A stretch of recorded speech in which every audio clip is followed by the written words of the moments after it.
listen, to be honest with you, he brought a lot of light that I didn't know about when it came to the sanctioning fees. And it seems like one big extortion game.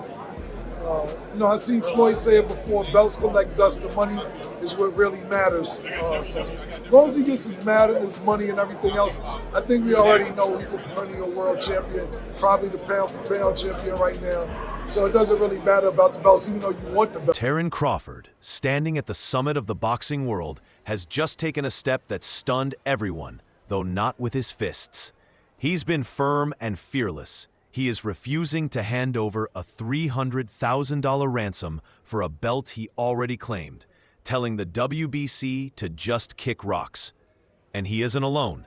Hip-hop icon Cameron has walked into the storm to back him, revealing this fee setup for exactly what it is: an extortion scheme. This isn't a business argument.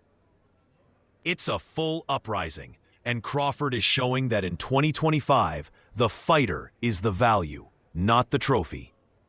Terence Crawford is no longer undisputed, and the reason why is everything that's wrong with boxing. The WBC has stripped Terence Crawford of his belt. Was he defeated?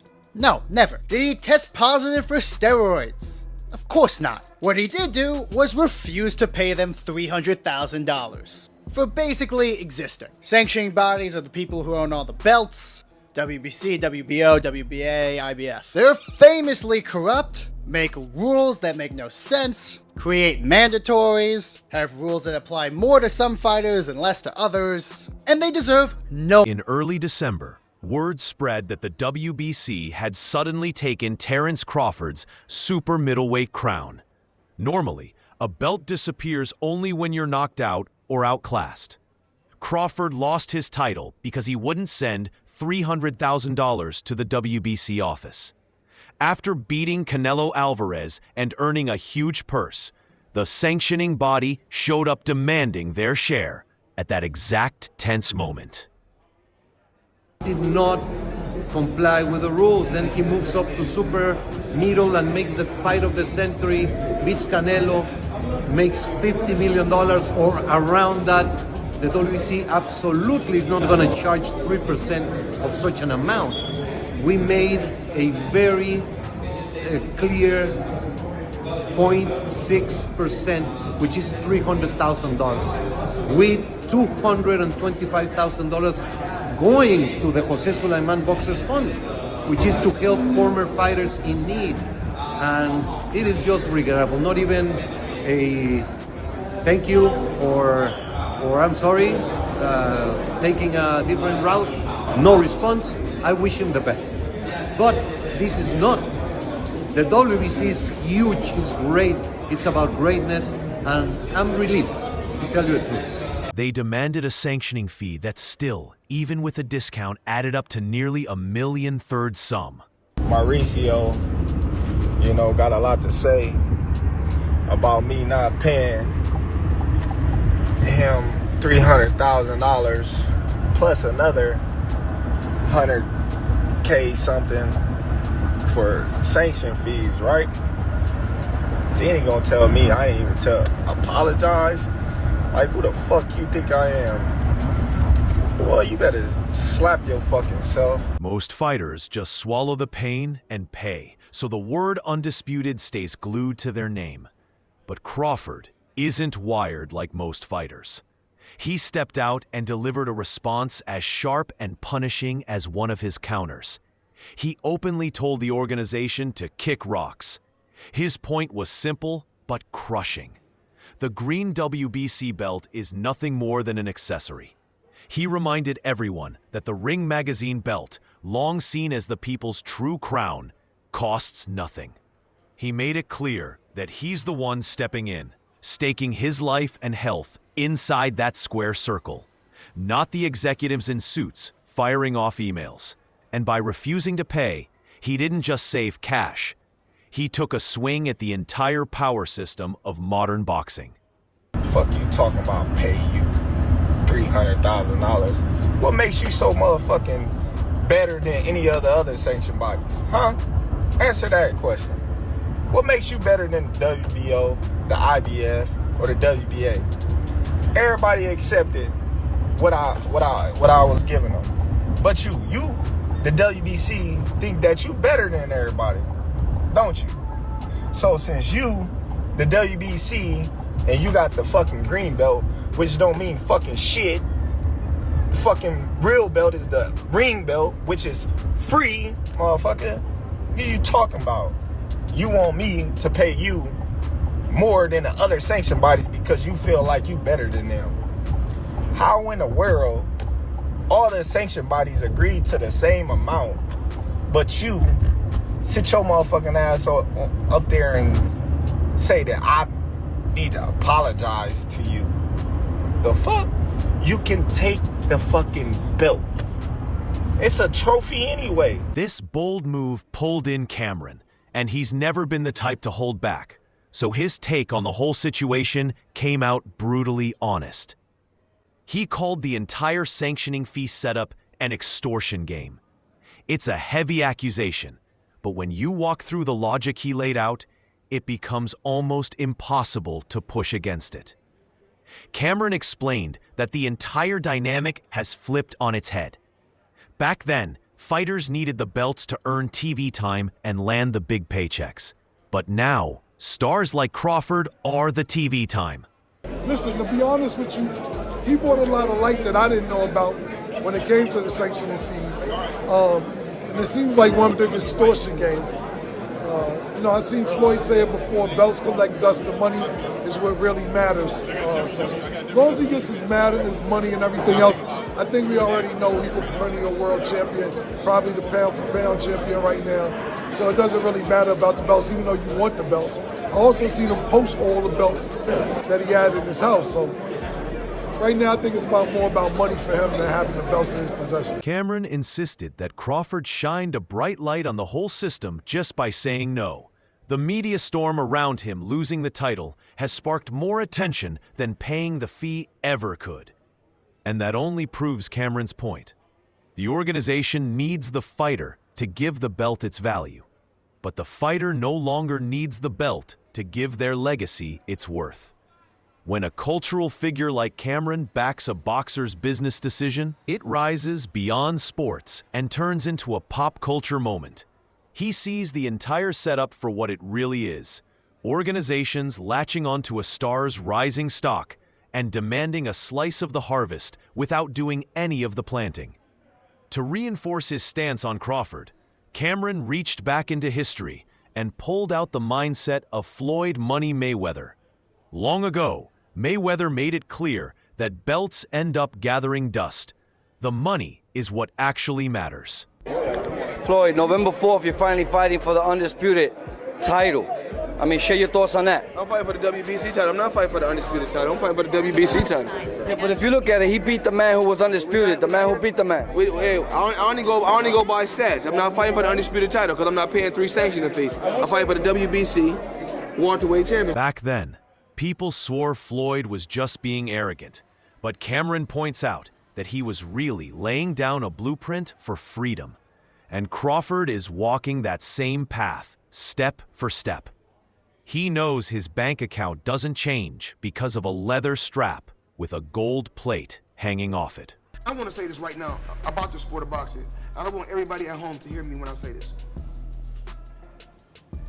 A belt, I'm tired and I'm at home, and this goes for any company. I don't care if it's Top Rank, if it's Golden Boy, if it's Mayweather Promotions, if it's PBC. There's too many champions in the sport of boxing right now. Too many champions. It's not a such thing as a super champion, not at all. And I'm not taking nothing away from no fighter. It's too many belts. And the reason why is let me tell people what's going on in the sport of boxing, why there's so many different titles and so many different belts. People don't know you have to pay for every belt that you win, there's a sanctioning fee. So now if a fighter wins an interim belt, he has to pay a sanctioning fee. If a fighter has just the regular belt, he has to pay a sanctioning fee. Then if a fighter is a super champion, then he has to pay a sanctioning fee. This is not good for the sport of boxing. When the sport of now, when a fighter fights, every fighter every fighter is a champion now. After you see no belts is like a fighter winning an amateur trophy. Everybody is a champion. Everybody have a belt. By embracing this mindset, Crawford is proving he's far beyond the belts, a feeling echoed by fans all over social media. The sanctioning bodies are sweating because their entire model depends on fighters valuing the prestige of the title. If the world's #1 pound-for-pound fighter decides the belt is meaningless, its worth plummets to zero in an instant. Cameron's breakdown links Floyd's past moves to Crawford's present rebellion, showing this is a deliberate evolution of the prize fighter. The prize isn't the trinket, it's the check. If you had to choose between winning world titles but being broke, or not winning titles but making billions, which would you choose and why? When I was younger, I would say winning world titles, because remember, we fight so many fights as an amateur for free. Only thing you get is trophies, and you cherish those trophies. Pretty boy Floyd would say winning titles. Money Mayweather would choose the money. What feels better and why? Together they feel the best, the greatest feeling in the world. Of course, the WBC didn't sit quietly. President Mauricio Suleiman struck back, calling Crawford's refusal a slap in the face. He tried to twist the story, pointing out that the $300,000 fee was actually a steep discount from the usual 3% they charge, and that most of it, $225,000, was meant for a charity supporting retired boxers. It was clearly a play to paint Crawford as greedy or selfish, while casting the organization as a benevolent force, not the business it really is. You should be paying me. I don't see it irks my nerves how this dude gets on a plane, gets a hotel suite, him and his buddies, they go out to dinner, 5-star meals, all that, you know, and guess who gotta pay for it? Us fighters.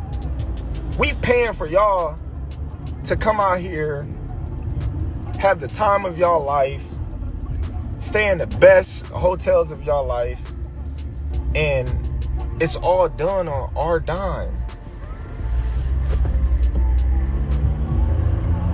It's done on our dime. Do that sound right to y'all? It's crazy, ain't it? We the one out there getting battered, knocked upside our head, and every time we step foot in the ring, we gotta pay them a sanction fee like they the government. We getting taxed. It's crazy.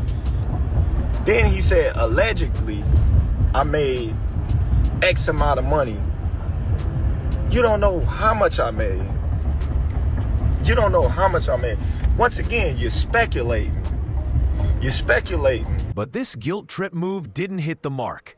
Instead of turning fans against Crawford, it only sparked more questions. Why should the active fighter be responsible for funding the retirements of past fighters? Shouldn't the organization, which has been collecting fees for decades, have its own reserve for that? It came off as a deflection. Fans and analysts saw right through the PR spin. The truth is, demanding $300,000 from a man who just went to war in the ring feels wildly out of proportion, no matter what they claim the money is for. Cameron's defense lands perfectly here.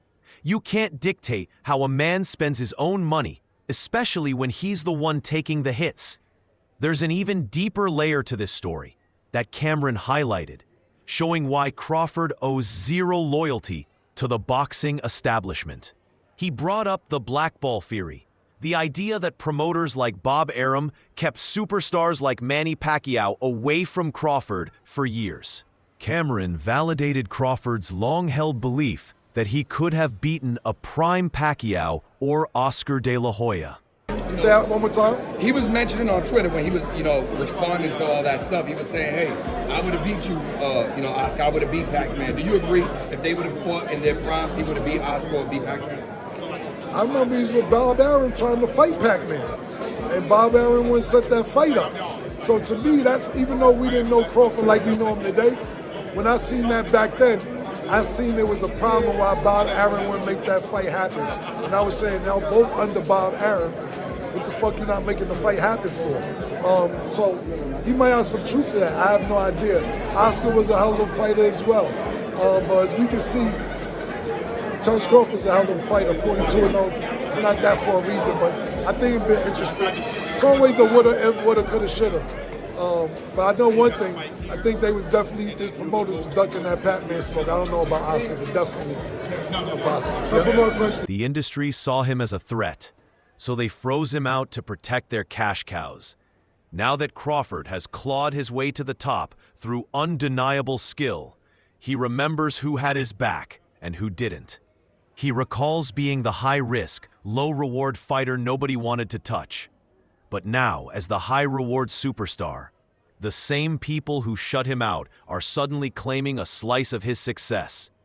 Cameron's perspective is key here, showing Crawford not as arrogant, but as a man who finally knows his worth after years of being undervalued. He isn't burning bridges. He's simply pointing out that those bridges were never built for him to cross. Cameron isn't the only voice backing this rebellion. The sentiment has spread across major platforms, including Nightcap with Shannon Sharp and Chad Oinko Johnson. They were livid, questioning why an organization feels entitled to such a massive cut of a purse they never fought for. When NFL legends and hip-hop icons alike agree the boxing model is broken, it signals a seismic shift in how the public sees the sport. Isn't just one man refusing to pay a bill. It's a union moment without the union. Athletes across all sports are starting to realize they are the product, and the organizations are merely the service providers. If the service provider charges too much, you cut them off. Crawford's defiance has inspired other fighters to question where their sanctioning fees are really going. And the backing from voices like Cameron amplifies that message to casual fans, people who might not know the ins and outs of boxing politics, but they sure understand the feeling of getting ripped off. Strip Terence Crawford. Terence Crawford had some issues to say about it, talking about sanctioning fees, things like that. Just what's your take on that whole thing? Man, I'll say this, Terence Crawford is my boy, you know what I mean? I had a good relationship with him. And I don't know what him and the WBC got going on, but all I can say is the WBC changed my life. I'm behind them 100%. I've talked to them about where the sanctioning fees and stuff go. They was willing to sit down and explain to me each part. And I'm all with helping if the sanctioning fees goes to the former fighters or the fighters that's been damaged through the sport or whatever, you know, I'm with that. So that's all I can say, man. The WBC changed my life, so I'm behind them. In the end, Terence Crawford walked away with his $300,000, his reputation intact, and maybe even more respect than ever. He lost a belt, but he gained a legacy as the man who stared down the system and didn't flinch. Cameron's defense of the champ signals a new era in sports media, where real talk beats the polished PR lines of major organizations. The belts might be gathering dust, just like Mayweather said, but the message is crystal clear. As long as fighters like Crawford keep exposing the extortion game, power shifts back to the ones actually throwing the punches. And it leaves us with one final question.